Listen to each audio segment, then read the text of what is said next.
उस जवान ने अपना वृतांत कहना आरंभ किया। उसने कहा, मेरे पिता का नाम महमूद शाह था। वो काले द्वीपों का अधिपति था। वे काले द्वीप 4 विख्यात पर्वत हैं। उसकी राजधानी उसी स्थान पर थी जहां वह रंगीन मछलियों वाला तालाब है। मैं आपको ब्यौरेवार सारी कहानी बता रहा हूँ जिससे आपको सारा हाल मालूम हो जाएगा। जब मेरा पिता 70 वर्ष का हुआ तो उसका देहांत हो गया और उसकी जगह मैं राज सिंहासन पर बैठा। मैंने अपने चाचा की बेटी के साथ विवाह किया। मैं उसे बहुत चाहता था और वह भी मुझे बहुत चाहती थी। 5 वर्ष तक हम लोग सुखपूर्वक रहे, फिर मुझे आभास हुआ कि उसका मेरे प्रति पहले जैसा प्रेम नहीं है। एक दिन दोपहर के भोजन के पश्चात वह स्नानगृह को गई और मैं अपने शयन कक्ष में लेटा रहा। 2 दासियां जो रानी को पंखा झला करती थी मेरे सिरहाने पैताने बैठ गईं और मुझे आराम देने के लिए पंखा झलने लगी। वे मुझे सोता जानकर धीमे धीमे बातचीत करने लगी। मैं सोया नहीं था किंतु उनकी बातें सुनने के लिए सोने का बहाना करने लगा। एक दासी बोली कि हमारी रानी बड़ी दुष्ट है कि ऐसे सुंदर और सुशील पति को प्यार नहीं करती। दूसरी बोली, तू ठीक कहती है। रात में बादशाह को अकेला सोता छोड़कर रानी न जाने कहाँ जाती है और बेचारे बादशाह को कुछ पता नहीं चलता। पहली ने कहा, ये बेचारा जाने भी कैसे। रानी रोज रात को उसके शरबत में कोई नशा मिलाकर उसे दे देती है। यह नशे से बिल्कुल बेहोश हो जाता है और रानी जहाँ चाहती है चली जाती है और प्रातः काल के कुछ पहले आकर इसे होश में लाने की सुगंधी सुंघा देती है। मेरे बुजुर्ग दोस्त, मुझे ये सुनकर इतना दुख हुआ कि उसे वर्णन करना मेरी सामर्थ्य के बाहर है। उस समय मैंने अपने क्रोध को संभालना उचित समझा और कुछ देर में इस तरह अंगड़ाइयां लेता हुआ उठा जैसे सचमुच सो रहा था। कुछ देर में रानी भी स्नान करके वापस आ गई। उस रात को भोजन के उपरांत में शयन करने के लिए लेटा तो रानी हमेशा की तरह मेरे लिए शरबत का प्याला लाई। मैंने प्याला ले लिया और उसकी आंख बचाकर खिड़की से बाहर फेंक दिया और खाली प्याला उसके हाथ में ऐसे दे दिया जैसे कि मैंने पूरा शरबत पी लिया है। फिर हम दोनों पलंग पर लेट गए। रानी ने मुझे सोता समझकर पलंग से उठकर एक मंत्र जोर से पढ़ा और मेरी तरफ मुंह फेर कर कहा कि तू ऐसा सो कि कभी न जागे। फिर वह भड़कीले वस्त्र पहनकर कमरे से निकल गई। मैं भी पलंग से उठा और तलवार लेकर उसका पीछा करने लगा। वह मेरे केवल थोड़ा ही आगे थी और उसकी पग ध्वनि मुझे सुनाई दे रही थी। लेकिन मैं ऐसे धीरे धीरे पांव रखकर उसके पीछे पीछे चल रहा था कि उसे मेरे आने का कोई आभास न मिले। वह कई द्वारों से होकर निकली। उन सभी में ताला लगे थे किंतु उसकी मंत्र शक्ति से सभी ताले खुलते जा रहे थे। आखिरी दरवाजे से निकलकर जब वह बाग में गई तो मैं दरवाजे के पीछे छुपकर देखने लगा कि क्या करती है। वह बाग से आगे बढ़कर एक छोटे से वन के अंदर चली गई जो चारों ओर झाड़ियों से घिरा हुआ था। मैं भी एक अन्य मार्ग से होकर उस वन के अंदर चला गया और इधर उधर आंखें घुमाकर उसे ढूंढने लगा। कुछ देर में मैंने देखा कि वह एक पुरुष के साथ, जो हबशी गुलाम लग रहा था, हाथ में हाथ दिए टहल रही है और शिकायत कर रही है कि मैं तो तुम्हें प्राणपण से प्रेम करती हूँ और रात दिन तुम्हारे ही ध्यान में मग्न रहती हूँ और तुम्हारा ये हाल है कि मुझसे सीधे मुंह बात नहीं करते, हमेशा मुझे बुरा भला कहा करते हो। आखिर तुम क्या चाहते हो? क्या तुम मेरे प्रेम की परीक्षा लेना चाहते हो? तुम मेरी शक्ति जानते हो। मेरे अंदर इतनी शक्ति है कि कहो तो सूर्योदय के पहले ही इन सारे महलों को भूमिगत कर दूं और यह सारा ठाट बाट बिल्कुल वीरान कर दूं और यहाँ भेड़िए और उल्लुओं के अलावा कोई नहीं दिखाई दे और जो पत्थर यहाँ महलों में लगे हैं वह काफ पर्वत पर वापस उड़कर चले जाएं। इतनी शक्ति रखते हुए भी मैं प्रेम के कारण तुम्हारे पैरों पर गिरी रहती हूँ और तुम्हें मेरी परवाह ही नहीं। रानी यह बातें करती हुई अपने हबशी प्रेमी के हाथ में हाथ दिए टहलती आ रही थी। जब वे लोग उस झाड़ी के पास पहुंचे जहां मैं छुपा हुआ था तो मैंने बाहर निकलकर हबशी की गर्दन पर पूरे जोर से तलवार का वार किया। वह लड़खड़ा कर गिर गया। मैंने समझा कि वह मर गया और मैं अंधेरे में वहां से खिसक गया। मैंने रानी को छोड़ दिया क्योंकि वह मुझे प्यारी भी थी और मेरे चचा की बेटी भी। रानी अपने प्रेमी को गिरता देखकर विह्वल हो गई। उसने मंत्र बल से अपने प्रेमी को स्वस्थ करना चाहा, किंतु वह केवल उसे मरने से बचा सकी। उस हबशी की हालत ऐसी हो गई थी कि उसे न जीवित कहा जा सकता था न मृत। मैं धीरे धीरे महल को लौटा। लौटते समय भी मैंने सुना कि रानी अपने रैमी के घायल होने पर करुण क्रंदन कर रही है। मैं उसे उसी तरह रोता पीटता छोड़कर अपने शयन कक्ष में आया और पलंग पर लेटकर सो रहा। प्रातःकाल जागने पर मैंने रानी को फिर अपनी बगल में सोता पाया। ये स्पष्ट था कि वह वास्तव में सो नहीं रही थी, केवल सोने का बहाना कर रही थी। मैं उसे यूं ही छोड़कर उठ खड़ा हुआ। मैं अपने नित्य कर्मों को पूरा करके राजसी वस्त्र पहनकर अपने दरबार को चला गया। जब दिन भर राजकाज निपटाने के बाद मैं अपने महल में आया कि रानी ने शोक संताप सूचक काले वस्त्र पहन रखे हैं और बाल बिखराए हुए हैं और उन्हें नोच रही है। मैंने उससे पूछा कि यह तुम कैसा व्यवहार कर रही हो, ये संताप प्रदर्शन किस कारण है? वह बोली, बादशाह सलामत, मुझे क्षमा करे, मैंने आज 3 शोक समाचार पाए हैं, इसीलिए काले कपड़े पहन मातम कर रही हूँ। मैंने पूछा कि वे कौन से समाचार हैं, तो उसने बताया कि मेरी माता का देहांत हो गया, मेरे पिताजी एक युद्ध में मारे गए और मेरा भाई ऊंचाई से गिरकर मर गया। मैंने कहा, समाचार बुरे हैं, लेकिन तुम्हारे इस प्रकार मातम करने के लायक नहीं है। फिर भी वे तुम्हारे संबंधी थे और तुम्हें उनकी मृत्यु का शोक होना ही चाहिए। इसके बाद वह अपने कमरे में चली गई और मुझसे अलग होकर उसी प्रकार रोती पीटती रही। मैं उसके दुख का कारण जानता था, इसलिए मैंने उसे समझाने बुझाने की चेष्ट भी न की। 1 वर्ष तक यही हाल रहा। फिर उसने कहा कि मुझसे दुख नहीं संभलता, मैं एक मकबरा बनवाकर उसमें रात दिन रहना चाहती हूँ। मैंने उसे ऐसा करने की भी अनुमति दे दी। उसने एक बड़ा भारी गुंबद वाली मकबरे जैसी इमारत बनवाई जो यहाँ से दिखाई देती है और उसका नाम शोकागार रखा। जब वह गृह बन चुका तो उसने अपने घायल प्रेमी हबशी को वहां लाकर रखा और स्वयं भी वहां रहने लगी। वह दिन में उसे एक बार कोई औषधि खिलाती थी और जादू मंत्र भी करती थी। फिर भी उसे ऐसा प्राणघातक घाव लगा था कि औषधि और मंत्रों के बल पर उसके केवल प्राण अटके हुए थे। वह न चल पाता था, न बोल पाता था, सिर्फ रानी की ओर टुक टुक देखा करता था। रानी के प्रेम को जीवित रखने के लिए इतना ही यथेष्ट था। वह उससे घंटों प्रेम की बातें करके अपने चित्त को सांत्वना दिया करती थी। दिन में 2 बार उसके समीप जाती थी और देर तक उसके पास बैठी रहती थी। मैं जानता था कि वह क्या करती है, फिर भी सारे कार्यकलाप ऐसे साधारण रूप से करता रहा जैसे मुझे कोई बात विदित नहीं है। किंतु एक दिन मैं अपनी उत्सुकता नहीं रोक सका और मैंने जानना चाहा कि वह अपने प्रेमी के साथ क्या करती है। मैं उस मकबरे में ऐसी जगह छुपकर बैठ गया जहां से रानी और उसके प्रेमी की सारी बातें दिखाई सुनाई दे, लेकिन उनमें से कोई मुझे न देख सके। रानी अपने प्रेमी से कहने लगी कि इससे बड़ा दुर्भाग्य क्या हो सकता है कि मैं तुम्हें ऐसी विवशता की अवस्था में देखती हूँ।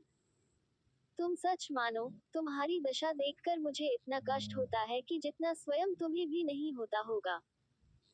मेरे प्राण, मेरे जीवनधार, मैं तुम्हारे सामने घंटों बैठी बातें करती हूँ और तुम मेरी एक बात का भी उत्तर नहीं देते। अगर तुम मुझसे एक बात भी करो तो मेरे चित्त को बड़ा धैर्य मिले, बल्कि मुझे बड़ी प्रसन्नता हो। खैर, मैं तो तुम्हें देखकर ही धैर्य धारण किए रहती हूँ। रानी इसी प्रकार अपने प्रेमी के सम्मुख बैठकर प्रलाप करती रही। मुझ मूर्ख से अपने रानी की ये दशा न देखी गई और उसका प्रेम मेरे हृदय में फिर उमड़ आया। मैं चुपचाप अपने महल में आ गया। कुछ देर में वह किसी काम से महल में आई तो मैंने कहा कि अब तुमने अपने सगे संबंधियों के प्रति बहुत शोक व्यक्त कर लिया, अब साधारण रूप से रानी जैसा जीवन बिताओ।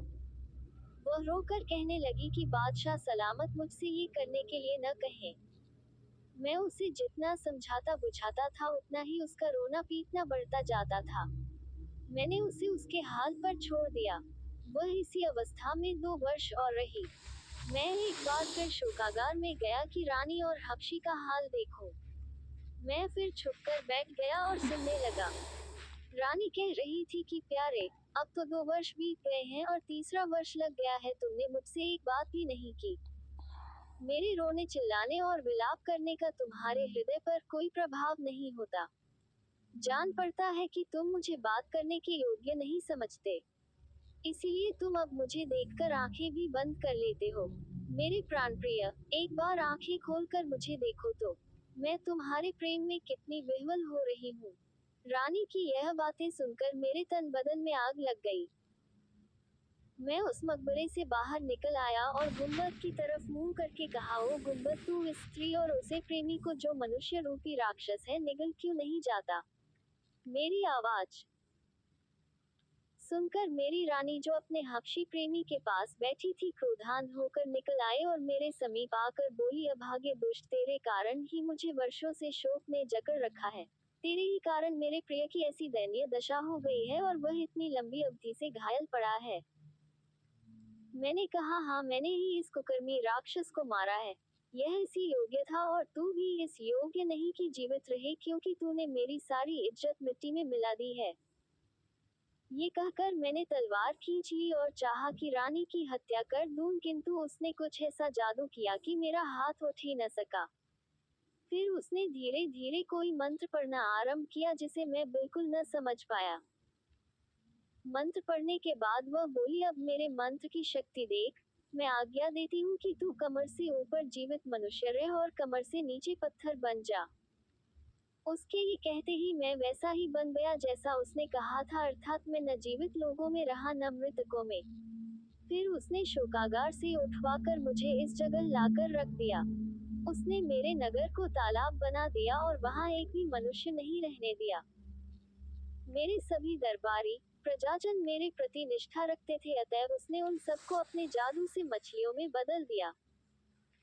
इनमें जो सफेद रंग की मछलियां हैं वे मुसलमान हैं, लाल रंग वाली अग्निपूजक, काली मछलियां ईसाई और पीले रंग वाली यहूदी हैं। मैं जिन 4 काले द्वीपों का नरेश था, उन्हें उस स्त्री ने 4 पहाड़ियां बनाकर तालाब के चारों ओर स्थापित कर दिया। मेरे देश को उजाड़ और मुझे आधा पत्थर का बनाकर भी उसका क्रोध शांत नहीं हुआ। वह यहाँ रोज आती है और मेरे कंधों और पीठ पर 100 कोड़े इतने जोर से मारती है कि हर चोट पर मेरे खून छलछला आता है। फिर वह बकरी के बालों की बनी एक खुरदरी काली कमली मेरे कंधों की ओर पीठ पर डालती है और उसके ऊपर सोने की तारकशी वाला भारी लबादा डालती है। ये वस्त्र वह मेरे सम्मान के लिए नहीं बल्कि मुझे पीड़ा पहुंचाने के लिए करती है और मेरा मजाक उड़ाकर कहती है कि दुष्ट, तू तो 4 द्वीपों का बादशाह है, फिर अपने को इस अपमान और दुर्दशा से क्यों नहीं बचाता। शहरजाद ने कहानी जारी रखते हुए कहा कि इतना वृतांत बताने के बाद काले द्वीपों के बादशाह ने दोनों हाथ आकाश की ओर उठाए और बोला, हे सर्वशक्तिमान परमात्मा, हे समस्त विश्व के सिरजनहार, यदि तेरी प्रसन्नता इसी में है कि मुझ पर इसी प्रकार अन्याय और अत्याचार हुआ करे, तो मैं इस बात को भी प्रसन्नता से सहूंगा। मैं हर हालत में तुझे धन्यवाद दूंगा।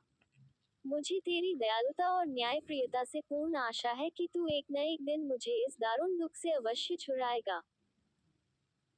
वहां आने वाले खोजकर्ता बादशाह ने जब ये सारी कहानी सुनी तो उसे बड़ा दुख हुआ और वह विचार करने लगा कि इस निर्दोष जवाब बादशाह का दुख कैसे दूर किया जाए और उसकी कुलता रानी को कैसे दंड दिया जाए। उसने उससे पूछा कि तुम्हारी निर्लज रानी कहाँ रहती है और उसका अभागा प्रेमी जिसके पास वह रोज जाती है किस स्थान पर पड़ा हुआ है। जवान बादशाह ने उससे कहा कि मैंने आपको पहले ही बताया था कि वह उस शोकागार में रखा गया है जिस पर एक गुंबद बना हुआ है। उस शोकागार को एक रास्ता इस कमरे से नीचे होकर भी है जहां इस समय हम लोग हैं। वह जादूगरनी कहाँ रहती है ये बात मुझे ज्ञात नहीं है, किंतु प्रति दिवस प्रातःकाल वह मेरे पास मुझे दंड देने के लिए आती है और मेरी मारपीट करने के बाद फिर अपने प्रेमी के पास जाकर उसे कोई अरक पिलाती है जिससे वह जीवित बना रहता है। आगंतुक बादशाह ने कहा कि वास्तव में तुमसे अधिक दया योग्य व्यक्ति नहीं होगा। तुम्हारा जीवन मृत्यु ऐसा है कि इसे इतिहास में लिखकर अमिट कर दिया जाए। तुम अधिक चिंता न करो, मैं तुम्हारे दुख के निवारण का भरसक प्रयत्न करूंगा। इसके बाद आगंतुक बादशाह उसी कक्ष में सो रहा, क्योंकि रात का समय हो गया था। बेचारा काले द्वीपों का बादशाह उसी प्रकार बैठा रहा और जागता रहा। स्त्री के जादू ने उसे लेटने और सोने के योग्य ही नहीं रखा था।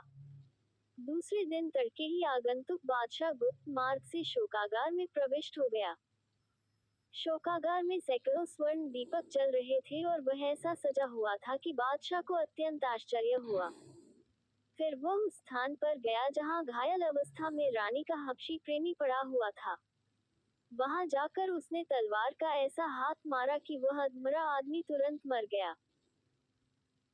बादशाह ने उसका शव घसीटकर पिछवाड़े बने हुए एक कुएं में डाल दिया और शोकागार में वापस आकर नंगी तलवार अपने पास छुपाकर उस हबशी की जगह को रोजा रहा ताकि रानी के आने पर उसे मार सके। थोड़ी देर में जादूगरनी उसी भवन में पहुंची जहां काले द्वीपों का बादशाह पड़ा हुआ था। उसने उसे इस बेदर से मारना शुरू किया कि सारी इमारतें उसकी चीख पुकार और आर्तनाद से गूंजने लगी। वह चिल्ला चिल्ला कर हाथ रोकने और दया करने की प्रार्थना करता रहा, किंतु वह दुष्ट उसे बगैर 100 कोड़े मारे न रही। इसके बाद सदा की भांति उस पर खुरदरी कमली और उसके ऊपर जरी का भारी लबादा डालकर शोकागार में आए और बादशाह के सन्मुख, जिसे वह अपना प्रेमी समझी थी, बैठकर विरह व्यथा कहने लगी। वह बोली, प्रियतम, मैं कितनी अभागी हूँ कि तुझे प्राणप्रण से चाहती हूँ और तू है मुझसे तनिक भी प्रेम नहीं करता। मेरा दिन रात चैन हराम है। तू अपने कष्टों का कारण मुझे ही समझा करता है। यद्यपि मैंने तेरे लिए अपने पति पर कैसा अत्याचार और अन्याय किया है, फिर भी मेरा क्रोध शांत नहीं हुआ है और मैं चाहती हूँ कि उसे और कठोर दंड दूं, क्योंकि उसी अभागे ने तेरी ऐसी दशा की है। लेकिन तू तो मुझसे कुछ कहता ही नहीं, हमेशा होठ सिए रहता है। शायद तू चाहता है कि अपनी चुप्पी से ही मुझे इतना व्यथित कर दे कि मैं तड़प कर मर जाऊं। भगवान के लिए अधिक नहीं तो एक बात तो मुझसे कर ले कि मेरे दुखी मन को सांत्वना मिले। बादशाह ने उनींदे स्वर में कहा, लाहौल बला कुव्वत इल्ला बिल्लाह वहील वी अली वल जीन, सर्वोच्च और महान परमात्मा के अलावा कोई न शक्तिमान है न डरने योग्य। बादशाह ने घृणा पूर्वक यह आयत पढ़ी थी, क्योंकि इस्लामी विश्वास के अनुसार इस आयत को पढ़ने से शैतान भाग जाता है, किंतु रानी के लिए कुछ भी सुनना सुखद आश्चर्य था। वह बोली कि प्यारे, ये सचमुच तू बोला था कि मुझे कुछ धोखा हुआ है? बादशाह ने हबशियों के से स्वर में घृणापूर्वक कहा, तुम इस योग्य नहीं हो कि तुमसे बात करूं या तुम्हारे किसी प्रश्न का उत्तर दूं। रानी बोली, प्राण प्रिय, मुझसे ऐसा क्या अपराध हुआ है जो तुम ऐसा कह रहे हो? बादशाह ने कहा, तुम बहुत जिद्दी हो, किसी की नहीं सुनती, इसलिए मैंने कुछ नहीं कहा। अब पूछती हो तो कहता हूँ। तुम्हारे पति के रात दिन चिल्लाने से मेरी नींद हराम हो गई है। अगर उसकी चीख पुकार न होती तो मैं कब का अच्छा हो गया होता और खूब बातचीत कर पाता। लेकिन तूने एक तो उसे आधा पत्थर का बना दिया है और फिर उसे रोज इतना मारा भी करती है। वह कभी सो नहीं पाता और रात दिन रोया और कराहा करता है और मेरी नींद भी नहीं लगने देता। अब तू खुद ही बता, क्या तुझसे बोलूं और क्या बात करूं? जादूगरनी ने कहा कि तुम क्या ये चाहते हो कि मैं उसे मारना बंद कर दूं और उसे पहले जैसी स्थिति में ले आऊं? अगर तुम्हारी खुशी इसी में है तो मैं अभी ऐसा कर सकती हूँ। हबशी बने हुए बादशाह ने कहा कि मैं सचमुच यही चाहता हूँ कि तू इसी समय जाकर उसे दुख से पूरी तरह छुड़ा दे, ताकि उसकी चीख पुकार से मेरे आराम में विघ्न न पड़े।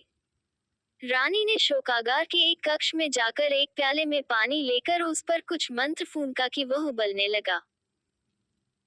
फिर वह उस कक्ष में गई जहां उसका पति था और उस पर वह पानी छिड़क कर बोली, यदि परमेश्वर तुझसे अत्यंत अप्रसन्न है और उसने तुझे ऐसा ही पैदा किया है तो इसी सूरत में रह, किंतु यदि तेरा स्वाभाविक रूप यह नहीं है तो मेरे जादू से अपना पूर्ण रूप प्राप्त कर ले। रानी के ये कहते ही वह बादशाह अपने असली रूप में आ गया और प्रसन्न होकर उठ खड़ा हुआ। रानी ने कहा कि तू खैरियत चाहता है तो फौरन यहाँ से भाग जा, फिर कभी यहाँ आया तो जान से मार दूंगी। वह बेचारा चुपचाप निकल गया और एक और इमारत में छुपकर देखने लगा कि क्या होता है। रानी वहां से फिर शोकागार में आए और हबशी बने हुए बादशाह से बोली कि जो तुम चाहते थे वह मैंने कर दिया, अब तुम उठ बैठो जिससे मुझे चैन मिले। बादशाह हबशियों जैसे स्वर में बोला, तुमने जो कुछ किया है उससे मुझे आराम तो मिला है, लेकिन पूरा आराम नहीं। तुम्हारा अत्याचार अभी पूरी तरह से दूर नहीं हुआ है और मेरा चैन अभी पूरा नहीं लौटा है। तुमने सारे नगर को उजाड़ रखा है और उसके निवासियों को मछली बना दिया है।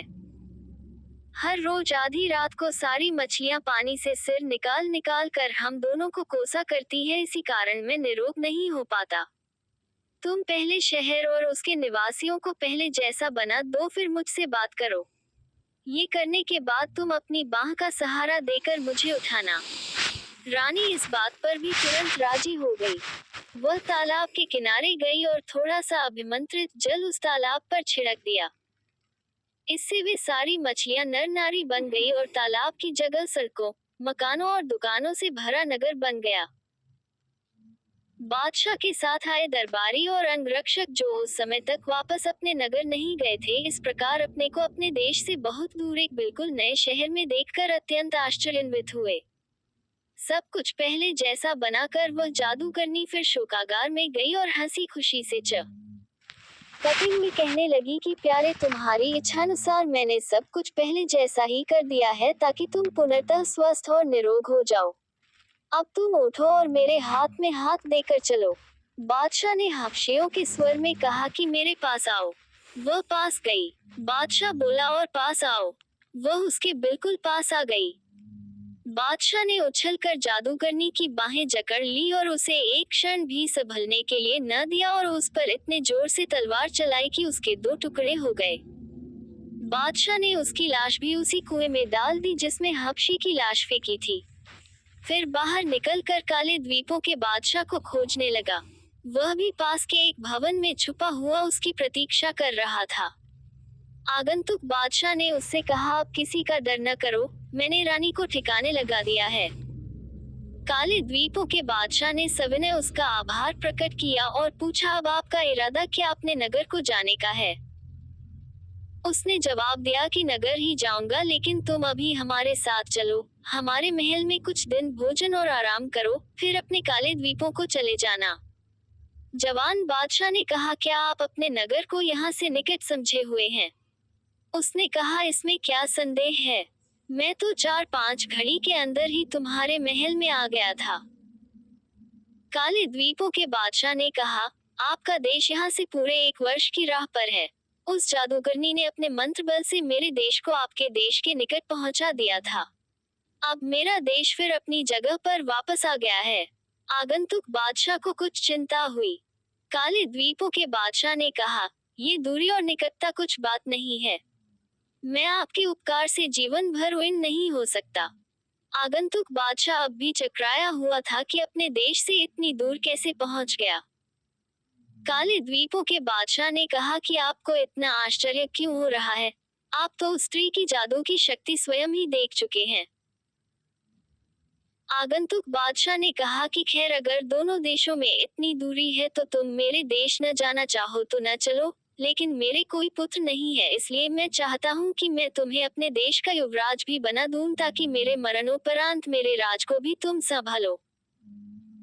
काले द्वीपों के बादशाह ने ये स्वीकार कर लिया और 3 सप्ताह की तैयारी के बाद सेना और कोष का प्रबंध करके आगंतुक बादशाह के साथ उसकी राजधानी के लिए उसके साथ रवाना हुआ। उसने 100 ऊंटों पर भेंट की बहुमूल्य वस्तुएं लदवाए और अपने 50 विश्वस्त सामंतों और भेंट का सामान लेकर वह आगंतुक बादशाह के साथ उसकी राजधानी की ओर रवाना हुआ। जब उस बादशाह की राजधानी कुछ दिन की राह पर रह गई तो हरकारे भेज दिए गए कि बादशाह के पुनरागमन का निवास उसके भृत्यों और नगर निवासियों को दे दें।